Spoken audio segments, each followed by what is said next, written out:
Okay, Oscar nuts. We are, what, 48 hours or thereabouts out front of the DGA, which usually is the best tea leaf we've got in terms of what's going to win Best Picture, although that necessarily wasn't true last year, of course, when Alfonso Cuarón won DGA.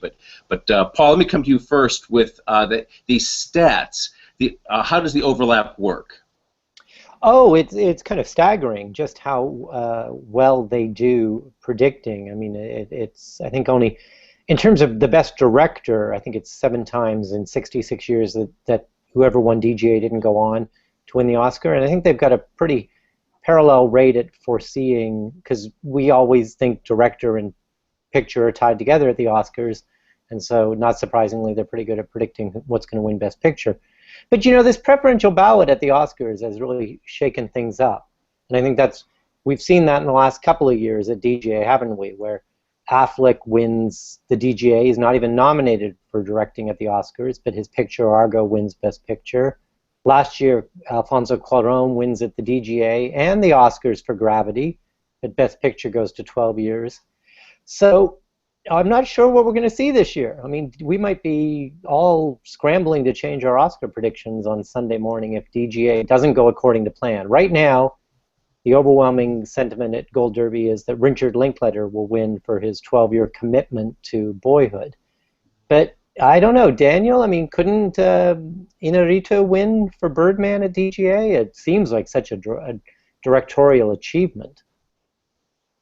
Oh yeah, it's razor thin. I think Linklater's advantage, if he even has one at the DGA Awards. You know, after Birdman won PGA, we were all expecting it to win SAG, and it won there. It's nominated at far more of the guilds than Boyhood is. Obviously, it's a more technical film.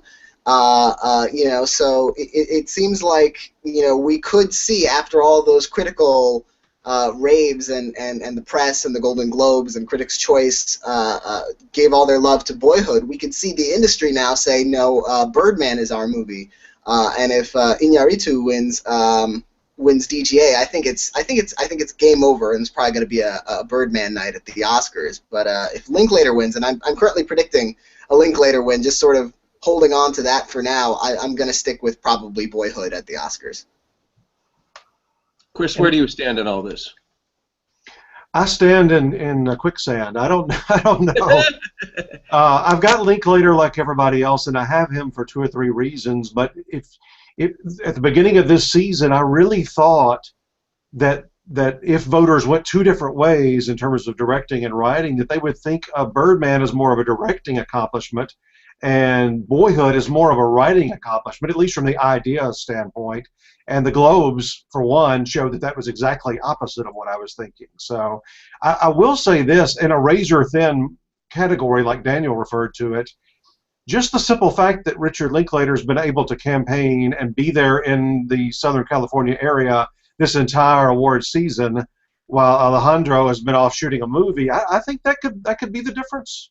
Well, keep in mind there are, I believe, 16,000 members of DGA, and they don't necessarily live in Los Angeles. They are assistant directors at the St. Louis NBC affiliate TV station. They are people who shoot music videos in New York. These are not what is the directors branch at the Oscars? 600 people, 300 people. Oh, a few hundred, and that's what's so interesting is that the DGA rarely foresees all 5 Oscar nominees, and we in fact we saw that this year. You know, Clint Eastwood is a DGA nominee, but he's not contending at the Oscars. So you know what? Now what about, since it is nationwide and it's into 15,000 plus members? I mean, American Sniper, this massive hit. I mean, I think it could end up being the highest-grossing film released in 2014. Clint Eastwood's won twice. I know, Tom, when you and Sasha were doing that really must-hear podcast, everyone, you guys riffed a little bit on the idea of Eastwood pulling off a victory. What do you think of that? It's very possible here at DGA. Yes, think about it. It's been 10 years since he ambushed the Oscar race in the home stretch with $1 Million Baby. This is, granted, even later in the Derby season than $1 Million Baby had come out and just changed up everything. But it's still 10 years is a long time ago, and these DGA members may think, God, this guy Clint, you know, he's our man, and he's still doing this in his 80s, and he had Jersey Boys earlier this year. Exactly. He's putting out movies right now. He matters. They're good movies. I mean, Jersey Boys didn't get the best reviews, but it was a good, solid movie, just like his other films. And this is the surprise hit. There's the patriotism factor, which means it has a rooting element. That's what usually causes things to win. And they know this man. They've grown up with this man. He's been a hero to them. The movie's about a hero, if you consider him heroic. And I think there's a potential here to really shake things up, especially given this huge success of this movie. So it's a three-way race. Three-way. So Morton Tilden. Forget it, Morton. Stay home. By the way, if you're wondering at home about certain things like DVD screeners, which you should worry about because they often decide who wins and who gets nominated. In this case, all five. Gold Derby is reporting exclusively. All five of the nominees have had their movies sent to the full membership, which is very expensive if you think about it.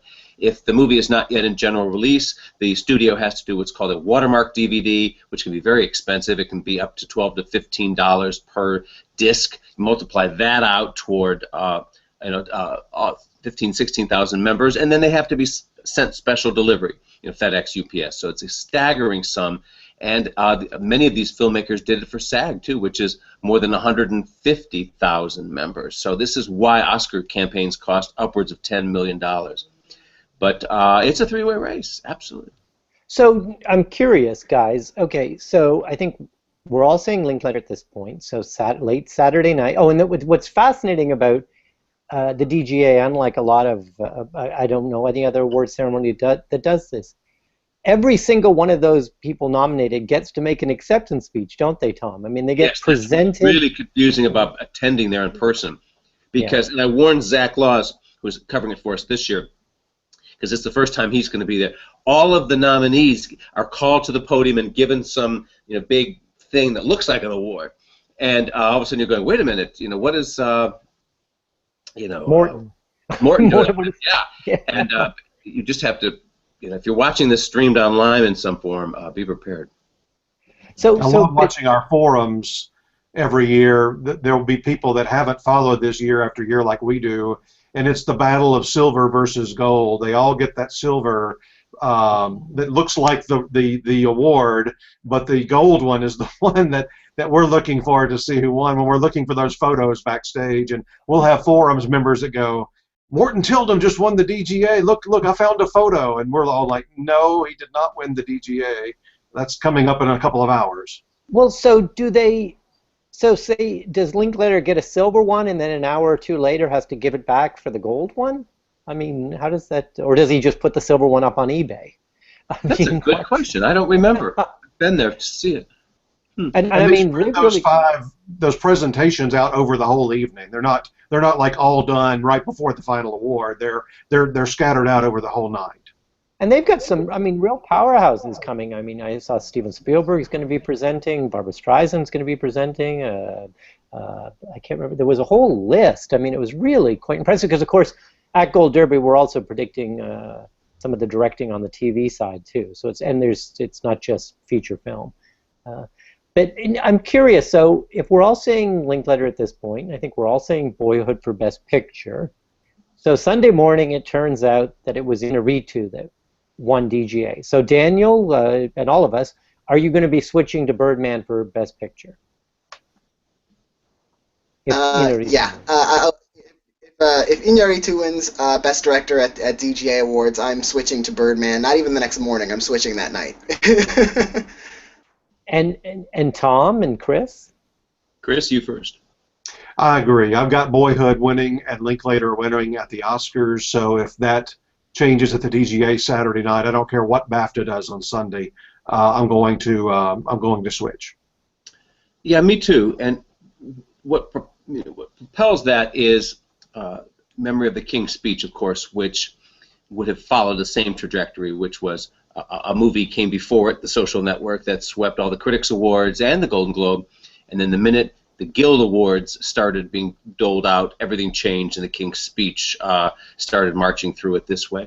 Because in addition to PGA, Birdman has also won the SAG Ensemble Award, which is only about 50% accurate in terms of predicting Best Picture at the Oscars, but it usually foretells the upset, as it did in the case of Crash and Argo, for example. Remember that in PGA, which Birdman has already won, for the past 7 years in a row, that's correctly predicted the winner of Best Picture at the Oscars. So we could very well be seeing a Birdman year while we have been presuming this would be a Boyhood year. And it would make sense if that happens because, think about it. Birdman is a movie about show business. It's about surviving show business and the absurdity and stupidity of show business. It's about having a comeback. It's about taking chances. It's about going crazy. It's about the same thing, basically, that was at the heart of Argo and The Artist, which was an insight into show business that's kind of an affectionate wink and an acknowledgement of the lunacy of the whole thing.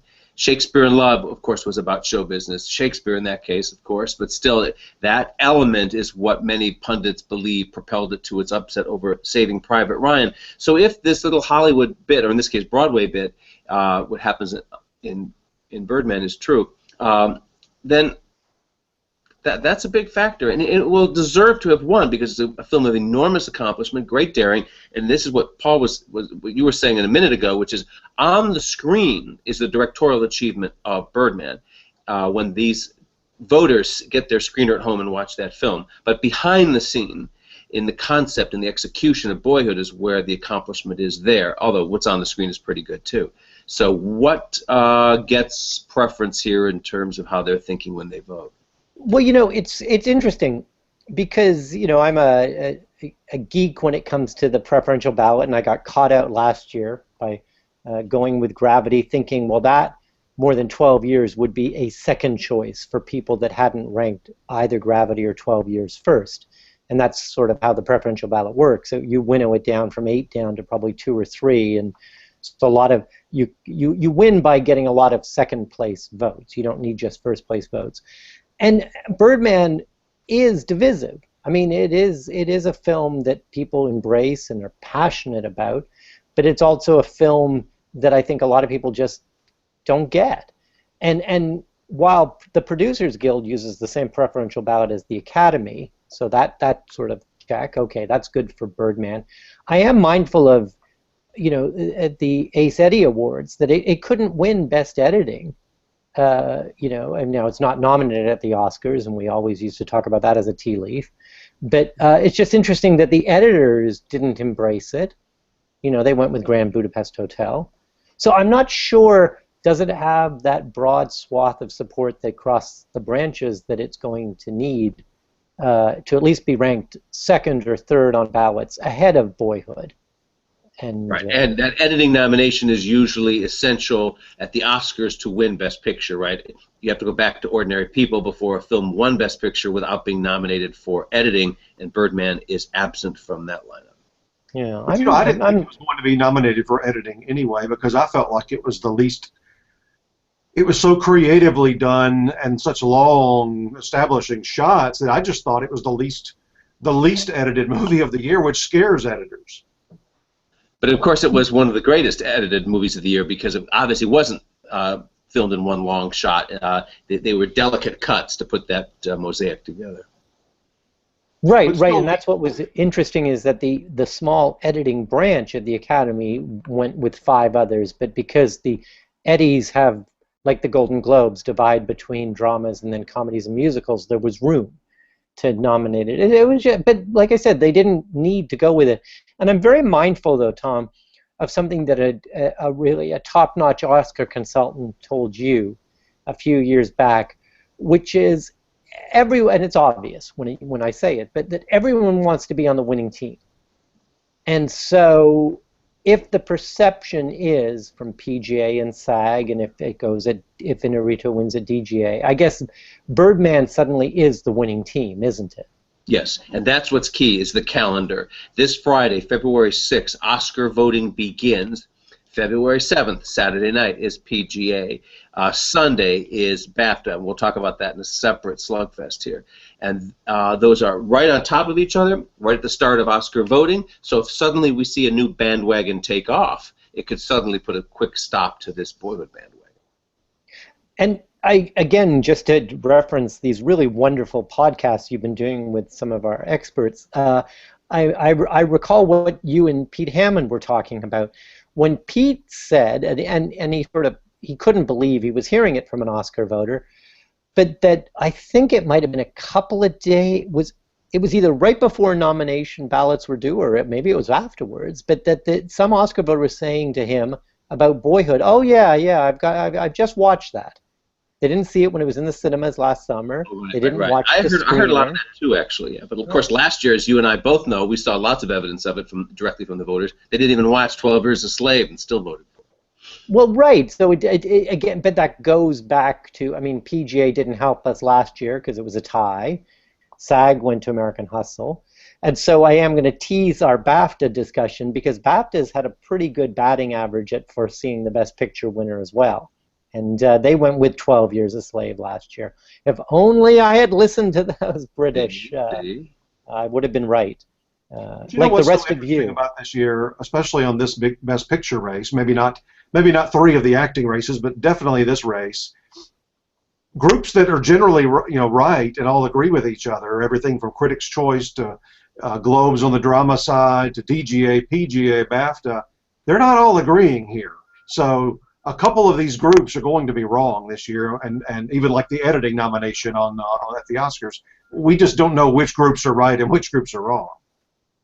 Right. That's why I kind of hope, just to keep things kind of fun this Oscar season, that we see Boyhood win one of these weekend awards and Birdman win another one between DGA and BAFTA. I'd love to just keep the suspense going. We have to have something to talk about for the rest of the month, right?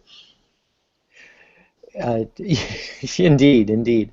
All right. Well, let's I think sign off, and then we'll reconvene to talk BAFTAs, and everyone can watch that in a separate video. Very good. Thanks.